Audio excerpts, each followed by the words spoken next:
The festive spirit of Christmas had painted every street, every window, every corner of the neighborhood with vibrant colors and joyful sounds. Every house gleamed with lights, except for one. One house stood apart, wrapped in a blanket of silence and darkness. This house was his haven, his home for 40 years. Ho, ho, ho! It was here, within these walls, that he and Lily had built a life together, a tapestry woven with threads of laughter, love, and shared dreams.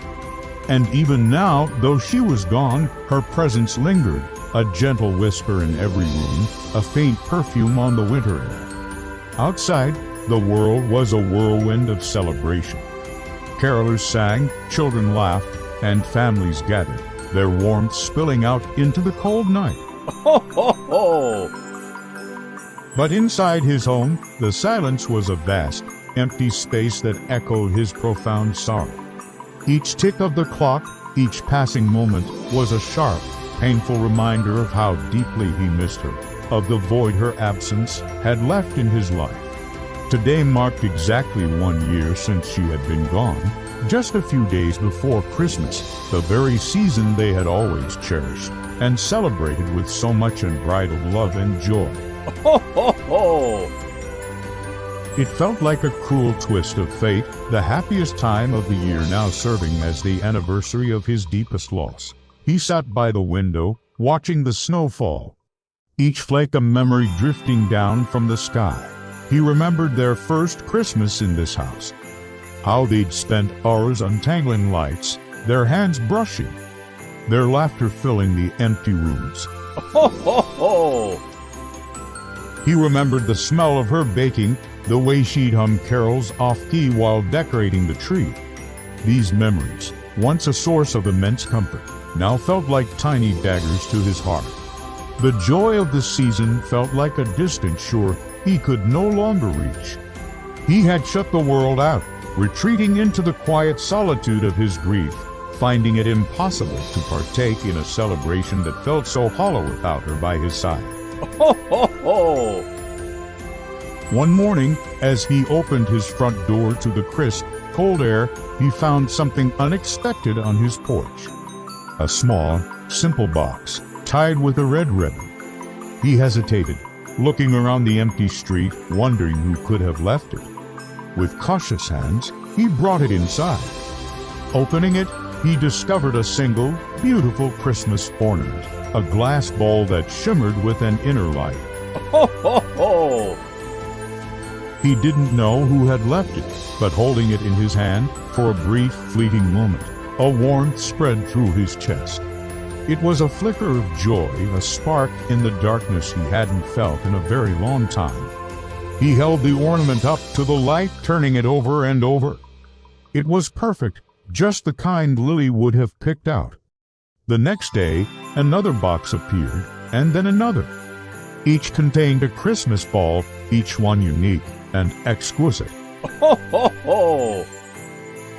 These were the exact same Christmas balls Lily would have adored, the kind she would have lovingly hung on their tree. Each one felt like a small spark of the joy she always brought to the season, a tangible piece of her spirit. He didn't understand where they were coming from, but a small part of him began to feel a strange sense of anticipation, a crack in the icy wall of his grief. Ho, ho, ho! But the nights were still the hardest. As he lay in bed, the quiet of the house would amplify his loneliness, and like every other night, the memories of their life together would surface in his dreams. Vivid and real, he'd see her smiling, hear her laughing, feel the warmth of her hand in his. Ho, ho, ho! The dreams were a bittersweet comfort, filling the quiet with echoes of their love, only to leave him with a more profound sense of emptiness when he awoke. Mornings were a cruel reminder of his reality. He would reach for her out of habit, his arm stretching across the cold, empty space on the bed where Lily used to be. The realization, fresh each day, was a new wave of grief washing over him. Ho, ho, ho! Christmas was a season of togetherness, a time for family and friends. But in the quiet of his home, solitude wrapped around him like the thick snow blanketing the world outside. It was cold still and unyielding.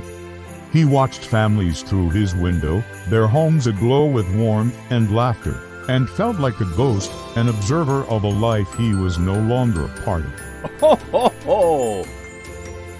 He felt utterly alone, lost in a world that continued to celebrate while his own world had stopped a year ago.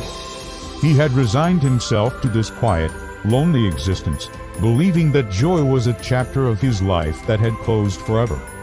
Then, on Christmas Eve morning, the true miracle occurred. As he opened his door, his breath caught in his throat. Standing on his porch was a Christmas tree. Ho, ho, ho! Not just any tree, but a magnificent fir, its branches full and green, smelling of pine and winter frost. It felt like a miracle, a tree just like the one they used to adorn together every Christmas, now sitting on his porch as if she had sent it herself. A neighbor, seeing his astonishment, simply smiled and waved from across the street, a silent gesture of kindness that spoke volumes. Ho, ho, ho! The whole neighborhood, it seemed, had conspired to bring Christmas back to him. With a newfound strength he didn't know he possessed, he brought the tree inside. The scent of pine filled the house, chasing away the stale air of sorrow. He retrieved the box of ornaments, the mysterious gifts from the past few days, and began to decorate the tree, just as they used to do together. Ho, ho, ho! With each ornament he hung, he thought of a memory, a beautiful moment they had shared over their 40 years together. This one for their first dance, this one for the day they brought their child home, this one for a silly argument that ended in laughter. The tree slowly came to life, not just with lights and ornaments, but with the spirit of their shared history. Ho, ho, ho! As he placed the star on top of the tree, he noticed a small envelope tucked deep within the branches, tied with a golden ribbon. His heart pounded in his chest as he carefully untied it. His hands trembled as he recognized the familiar, elegant handwriting. It was a letter from Lily. The miracle of Christmas had arrived in the simplest, yet most profound way. He opened it, and her words, written a year ago, reached out to him. Ho, ho, ho! My dearest love, it began, if you are reading this, it means I am not with you for Christmas. But I want you to know, I am always with you. Her words, wishing him a Merry Christmas, were filled with a love so powerful it transcended time. It was as though she had reached across the heavens to touch his heart, to remind him that he was never, ever truly alone. Ho, ho, ho! Tears streamed down his face. But for the first time in a year, they were not tears of sorrow, but tears of love, gratitude, and a quiet, miraculous joy. Christmas had come home. Ho, ho, ho!